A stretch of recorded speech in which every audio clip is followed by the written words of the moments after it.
কোনো যাতে সুইচাইড নকৰে, কোনো যাতে একো ষ্টেপ নলয়, একো বেয়া ষ্টেপ নলয়, সেইকাৰণে মই এই ভিডিঅ'টো বনাবলগীয়া হ'ল। আপোনালোকে কেনেকে ক'ব পাৰে তেওঁলোকৰ 10 বছৰ জেল হ'ব, তেওঁলোকৰ লাইফ টাইম ইমপ্ৰিজনমেণ্ট হ'ব?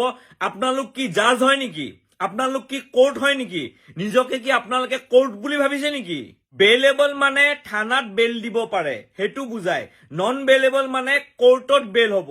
নমস্কাৰ, মই আজি অসমৰ গৰু ষ্টুপিড কিছুমানৰ কাৰণে মাষ্টৰ বনি আহিছো।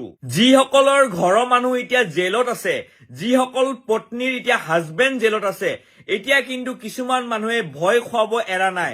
তেওঁলোকে নিউজত বাইট দি আছে যে নন বেইলেবল সেকশন হয়, তেওঁলোকৰ কেনেকে বেল হ'ব, তেওঁলোক সদায় জেলত থাকিব, তেওঁলোকৰ লাইফ টাইম ইমপ্ৰিজনমেণ্ট হ'ব, তেওঁলোকৰ 10 বছৰ জেল হ'ব। এইবোৰ যে আপোনালোকে নিউজত কৈ যে ভয় খুৱাই আছে, এতিয়া যদি আৰু কোনোবাই এই ভয় খাই পেলাই যদি সুইচাইড কৰে, তাৰে দায়টো কোন হ'ব? আপোনালোক হ'ব নেকি দায়টো? আপোনালোকে কেনেকে ক'ব পাৰে তেওঁলোকৰ 10 বছৰ জেল হ'ব, তেওঁলোকৰ লাইফ টাইম ইমপ্ৰিজনমেণ্ট হ'ব? আপোনালোক কি জাজ হয় নেকি?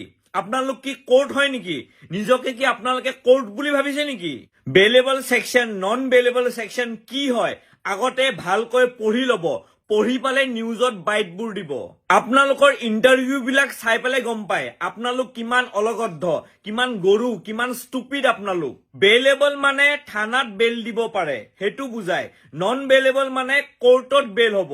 সেইখিনিও যদি আপোনালোকে বুজি নাপায় পালে উল্টা পুল্টা ষ্টেটমেণ্ট দি থাকে, আৰু তাৰ পাছত আপোনালোকৰ এইবোৰ উল্টা পুল্টা ষ্টেটমেণ্ট শুনি পালে আৰু যদি কোনোবাই সুইচাইড কৰে, তেতিয়া কেছটো কাৰ ওপৰত হ'ব? সেকশন 306 IPC কাৰ ওপৰত লাগিব? আপোনালোকৰ ওপৰত লাগিব। সেইকাৰণে উল্টা পুল্টা বাইট দিয়াৰ আগত ভালকৈ একদম পঢ়ি ল'ব, পঢ়ি পালেহে বাইটবোৰ দিব। বেইলেবল আৰু নন বেইলেবলৰ মিনিংটো কি হয় সেইটোৱে আপোনালোকে ভালকৈ নাজানে। শুনিলে আৰু ক'ৰবাত আৰু নন বেইলেবল বুলি, নন বেইলেবল মানে বেল নহয় আৰু শুনিলে আৰু তাৰ পাছত দি দিলে একদম ইণ্টাৰভিউ, যিহেতু একদম যি টি বকি দিলে। মানুহৰ কি ৰিয়েকশ্যন হ'ব, মানুহে কি ভাবিব, মানুহে ভয় খাব, ভয় নাখাব, সেইবোৰ আপোনালোকে একো চিন্তা নকৰে, কিন্তু ইণ্টাৰভিউ দি দিয়ে। প্লিজ আপোনালোকক ৰিকুৱেষ্ট কৰিছো, হাঁহি উঠে মানে কি জানেনে, সেইকাৰণে ৰিকুৱেষ্ট মোৰ ফালৰ পৰা যে আপোনালোকে প্লিজ পঢ়ি ল'ব। পঢ়ি শুনি পালেহে মানে এইবোৰ নিউজত আহিব। আৰু তাৰে ওপৰত কিছুমান মানুহ ওলাই যোনবোৰে কয় বেল নহবই। আপোনালোক কি কোৰ্ট হয়? আপোনালোক জাজ হয়? যি হয়, যিটো কাম কৰি আছে সেইটো কামে ভালদৰে কৰক, বুজিছেনে? নিজকে জাজ কোৰ্ট বুলি নাভাবিব। মোৰ এই ভিডিঅ'টো চাই পেলাই যদি কোনোবাই কমেণ্ট বক্সত যদি উল্টা পুল্টা কমেণ্ট কৰে, তেতিয়াতো মই গম পামেই আৰু আপোনালোকৰ যে সেই গাধকেইটাৰ মাজত আপোনালোকো এটা গাধ। চৰকাৰৰ কাম হ'ল আমাক ৰক্ষা কৰা, এনি টাইম আমাক ভয় খুৱাই থকাটো কাম নহয়তো। 18 বছৰৰ আগত বিয়া হোৱাটো আমি ছাপোৰ্ট নকৰো, কিন্তু মহিলা এগৰাকী সুইচাইড কৰি ল'ব ভয় খাই পেলাই, সেইটোও ছাপোৰ্ট নকৰো। কাৰোবাৰ সংসাৰ ভাঙি যাব, সেইটোও ছাপোৰ্ট নকৰো। আপোনালোকে কোৰ্টত কি ৰিপ্লাই দিব যেতিয়া কোৰ্টে আপোনালোকক সুধিব যে ঘটনাটো হৈছিলে 10 বছৰ আগত, 5 বছৰ আগত, এই মাজৰ সময়খিনি আপোনালোকে কি কৰিলে, এই মাজৰ সময়খিনি আপোনালোকে একশ্যন একো নাই লোৱা কিয়? তেতিয়া আপোনালোকে কি ৰিপ্লাই দিব? সেই আপোনালোকৰ সেই ৰিপ্লাইটোৰ কাৰণে মই ৰখি আছো এতিয়া। আপোনালোকে কি ৰিপ্লাই দিয়ে? যদি ইমান সাহস আছে এটা নিউজ দিয়ক না, মই নিউজত শুনিব বিচাৰো যে আপোনালোকে কি ক'ব। সেই গেপখিনি, সেই যে মাজৰ যে ইমানখিনি বছৰ আপোনালোকে একো একশ্যন নললে, সেই মাজৰ বছৰখিনি আপোনালোকে কি দিব, কি ৰিপ্লাই দিব? সেই ৰিপ্লাইটোৰ কাৰণে মই ৰৈ আছো। এতিয়াৰ পৰা আপোনালোকে যেতিয়াই নিউজত আহে, নিউজত অহাৰ আগত সেই টপিকটো অলপমান পঢ়ি শুনি পেলাই আহিব।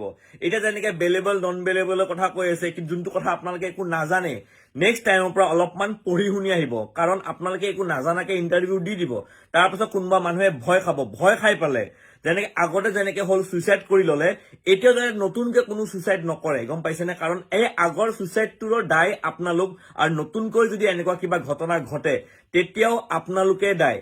কোনো যাতে সুইচাইড নকৰে, কোনো যাতে একো ষ্টেপ নলয়, একো বেয়া ষ্টেপ নলয়, সেইকাৰণে মই এই ভিডিঅ'টো বনাবলগীয়া হ'ল। কাৰণ আপোনালোকেতো যধে মধে যি মন যায় কৈ আছে, একো আপোনালোকে ভাবাই নাই যে মানুহে কি ভাবিব, মানুহৰ কি ৰিয়েকশ্যন হ'ব। সেইকাৰণে এইবোৰ কথা একদম কিবা এটা কোৱাৰ আগত অলপমান ভাবি চিন্তি ক'ব, আৰু পঢ়ি শুনি পালেহে ক'ব। এইখিনি মোৰ লাষ্ট কথা আছিলে। আৰু বেছি দীঘল নকৰো ভিডিঅ'টো। জয় আই অসম।